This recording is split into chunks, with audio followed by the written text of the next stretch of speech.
बहुजन सौरभ, बहुजनांच्या सामाजिक व सांस्कृतिक चळवळीचे मुखपत्र. नमस्ते, जय भीम। मैं एडवोकेट डॉक्टर सिद्धार्थ कांबले, दैनिक बहुजन सौरभ का मुख्य संपादक। मित्रों, उस दिन जब मैंने वीडियो देखा कि कश्मीर में ईरान के समर्थन में अपना लोग डोनेशन दे रहे हैं, अपने छोटी छोटी लड़कियां अपने जेवर दे रहे हैं, कान के दे रहे हैं, तो बड़ा मुझे ऐसा लग रहा था कि ये ह्यूमैनिटेरियन ग्राउंड पे ये जिस तरीका से चल रहा है, ये तो बहुत ही सराहना करने लायक बात है। मुझे ऐसे भी लगा था कि क्यों ना हम लोग SC/ST के लोग भी उसमें थोड़ा शामिल हो जाते, क्योंकि हमें जब से इंडिपेंडेंट हुए 1947 से और आज तक हमारे पास में जो भी कुछ होना चाहिए था कुछ भी नहीं है। कुछ भी नहीं इन द सेंस, केवल हम कुछ लोग सर्विस में गए, बस उसके अलावा हमारे पास में कुछ भी नहीं। ना कोई बिजनेस में है, ना कोई ट्रेडिंग में है, ना कोई एडमिनिस्ट्रेटिव पोस्ट में बड़े हैं, और पूरा का पूरा RSS ने अपनी पूरी पकड़ इस पूरे देश पे रखी है, और जिसके वजह से सभी लोगों का हाल जैसे थे वैसी है। पहले भी थे, ब्रिटिशों के जमाने में भी वही हाल थे, उसके पहले भी वही हाल थे, और आज भी वही हाल है। तो ये सब चीजों को देखते हुए मुझे लगा कि अभी ईरान का और ये अमेरिका और इजराइल का थोड़ा सा रिश्ता अलग तुमको समझना पड़ेगा। समझने का मतलब, इजराइल ये यहूदी लोगों का मेन था, हिटलर से रिलेटेड है, और RSS उसके लिए उनको अपना फॉलोअर है उनके, हिटलर के, और उसकी फिलॉसफी को वो काफी मानते हैं। वो मुस्लिम नहीं है, वो क्रिश्चियन नहीं, और कोई नहीं, वो यहूदी है। यहूदियों का एक अलग कल्चर है, और वो सब। सेकेंडली, आज पूरी की पूरी उनकी गर्दन मोदी जी की, अडानी की, अपने अमेरिका के साथ होने की वजह से उनको डर लग रहा था। उनको लग रहा था कि नेतन्याहू इजराइल का प्राइम मिनिस्टर, ये अमेरिका के साथ में उसका बहुत दोस्ती है, वो शायद कुछ ना कुछ हेल्प करेगा, जिसके वजह से अडानी और ये अंबानी की जो मुसीबतें थी, और इप्स्टीन फाइल में कुछ हेल्प होगी, लेकिन उनके भी हाल जो है वो देखने के लायक है। इजराइल तो पूरा का पूरा बर्बाद हो गया, और अमेरिका डरा हुआ है। उनको लग रहा है कि मेरे स्पेस में भी मेरे से ज्यादा ये है। और एक धमाका तो और भी कर दिया ईरान ने। उसने कहा कि आज अभी मेरे पास में न्यूक्लियर पावर भी आ गया, तुम्हें जो लगता है करो। वो मिसाइल में यदि न्यूक्लियर पावर डाल के यदि उसको बम कर देंगे, तो वो कहा अमेरिका को पूरा उद्ध्वस्त कर देंगे। अभी तो उनको भी मालूम है, और सभी पूरे विश्व में मालूम है। इंडिया के पास में न्यूक्लियर वेपन्स है, और पाकिस्तान के पास में है, और बहुत सारे देशों में, लेकिन कुछ देशों में नहीं था उसी वक्त जब न्यूक्लियर का हिरोशिमा नागासाकी पे जो हुआ था, वो सभी को मालूम है। और उसके बाद में ट्रीटी हो गई कि इसके बाद में इसको किसी को हम लोग नहीं देंगे, लेकिन जो पहले से था उन लोगों को मिला हुआ था वो। तो कहने का मतलब ये है कि आज अमेरिका की हालत ऐसे हो गई कि उनको लग रहा है कि उन्होंने और भी युद्ध जो 5 दिन का था वो 10 दिन को बढ़ा दिया। इनको लग रहा है कि ये खाड़ी में हम लोगों ने जो अपने सैनिक को उतारने वाले हैं, नियर अबाउट मेरे ख्याल से 10 लाख लोग का ये है, लेकिन ये 10 लाख से भी मुझे लगता है कि पहले इसमें कुछ तो भी 1 लाख करके कुछ उतारने वाले हैं। और उन्होंने ये ऐलान किया था कि अमेरिका ने, कि ये ट्रूप्स हमारे चारों तरफ में फैले रहेंगे, जहाँ जहाँ पे भी अमेरिकन ट्रूप्स, जो अमेरिकन के ये थे अड्डे थे ये गल्फ में। ईरान ने सब लोगों को बोल दिया कि तुमने जहां जहां पे भी ये उतरेंगे, वहां पे हम लोग तुम पे हमला करेंगे करके, आप उनसे सतर्क रहिए, आप वहां उतारो मत।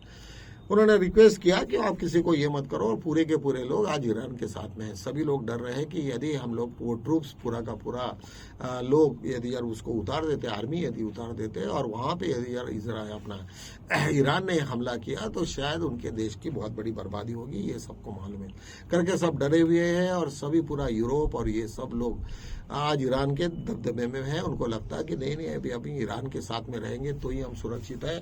यदि हम लोग इजराइल और 1-2 कंट्री छोड़ दिए, तो इजराइल के पास में, इजराइल और अमेरिका के पास में कोई लोग नहीं है। और सेकंडली, वो आपस में भी उनके कुछ तो भी तालमेल नहीं हो रहा, क्योंकि आज जो भी इजराइल की पूरी समाप्ति हो रही, उनको तो नकाशा में ही अभी रहेंगे कि नहीं, ऐसा हो गया। बिल्डिंगें पूरी उद्ध्वस्त हो गए, लोग रो रहे हैं, सब परेशान हो गए। जिस तरीका से उन्होंने गाजा पैलेस्टीनियन में जो हाल किए थे, उन्होंने वही हाल आज वो भी देख रहे हैं। हजारों लाखों लोगों के मरने की खबर है, और निश्चित ही ये सब चीजें देख देख के आदमी को लगता है कि भाई ये युद्ध नहीं हो तो अच्छा है। बुद्ध ने पूरे बार बार लोगों को यही कहा कि युद्ध में जिस तरीका से अनजान लोगों की जो मौतें होती है, जो बेकसूर लोगों की मौत हो जाती है, ये बहुत ही दर्दनाक सिचुएशन है। तो ये सब सिचुएशन देखने के बाद में मुझे ऐसा लगता है कि ये बहुत ही बेकार सिचुएशन है। आज इजराइल के साथ में सऊदी है और कुवैत, ये दो कंट्रीज है जो उसके साथ में उनका साथ दे रहे हैं, लेकिन उनको भी मालूम है कि ये हमारी भी हालत वैसी हो जाएगी। अभी अमेरिका इसलिए वार करने के इसमें है कि उनको लगता है कि हरमुज की जो स्ट्रीट ऑफ हरमुज जो है अपना, जो जहां से जहाज जाते हैं, वहां पे पूरा का पूरा ईरान का कब्जा है और उनको लगता है कि ये कब्जा यदि वो रहता है तो अमेरिका उसमें से पिछड़ जाएंगे। पूरा का पूरा साउथ अपना मिडिल ईस्ट में पूरा दबदबा ईरान का रहेगा और अमेरिका का पूरा सब खत्म हो जाएगा। सिचुएशन तो वैसी ही है, उनकी भी बात सही है, लेकिन ऐसा भी होना भी चाहिए था, क्योंकि अमेरिका ने ईरान के ऊपर में जितनी पाबंदी लगाई थी और जितने बार उन्होंने उसको हर चीजों से उसको ये किया था करके, एक द्वेष बोलो या फिर एक ऐसी ऊर्जा उन लोगों ने अपने आप में पैदा किया। उनका सिविलाइजेशन बहुत पुराना है, 6000 साल पुराना है, इंडिया के बराबरी का सिविलाइजेशन है। तो निश्चित रूप से उन लोगों को कल्चर भी है, हर चीजों से वो समृद्ध है। तो मुझे लगता है कि वो लोग इतने तैयारी में आ गए कि जिसकी वजह से वो आज अभी कुछ नहीं कर सकते। दूसरा, ईरान ने चाइना को ऐसी मदद की कि जितने भी जो भी शिप्स वहां से जाएंगे तो उन लोगों ने यदि पेमेंट डॉलर में किया होगा तो उसको नहीं जाने देंगे। इंडिया को कुछ उसको उन्होंने छोड़ा इसलिए कि उन्होंने चाइनीज करेंसी में उनका पेमेंट किया है और निश्चित रूप से युआन में यदि उनकी करेंसी में यदि कर देते हैं तो निश्चित रूप से वो उनके दोस्त बन जाएंगे।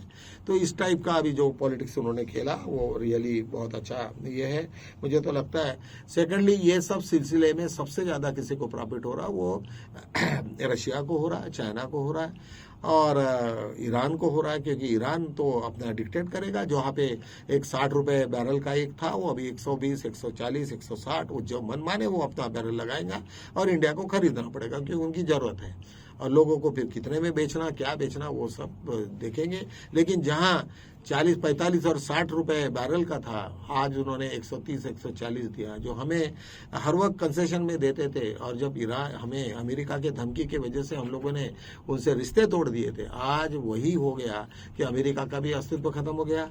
और एक महत्वपूर्ण बात ऐसे आई कि डोनाल्ड ट्रंप ने अपनी कुछ कंसिस्टेंसी के 29 जगह के सीट जो अभी इलेक्शंस हुए हैं उसके खो गए।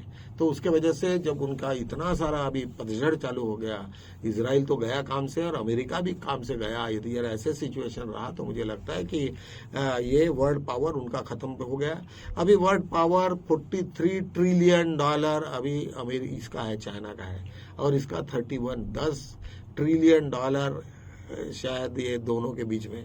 हमारा तो 3 और 4 ट्रिलियन डॉलर पे हम लोग है। इसका मतलब हम और कहाँ अमेरिका और कहाँ चाइना और किससे क्या लड़ेंगे हम लोग।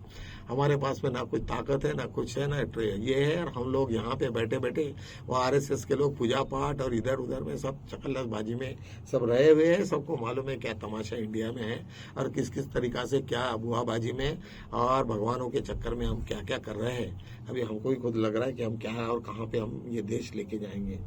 तो चलो मित्रों, आज यहीं पे आज चर्चा हम लोग खत्म करते थे और मिलेंगे कल नए मुद्दों के साथ में। तब तक के लिए हमें इजाजत दीजिए। जय भीम।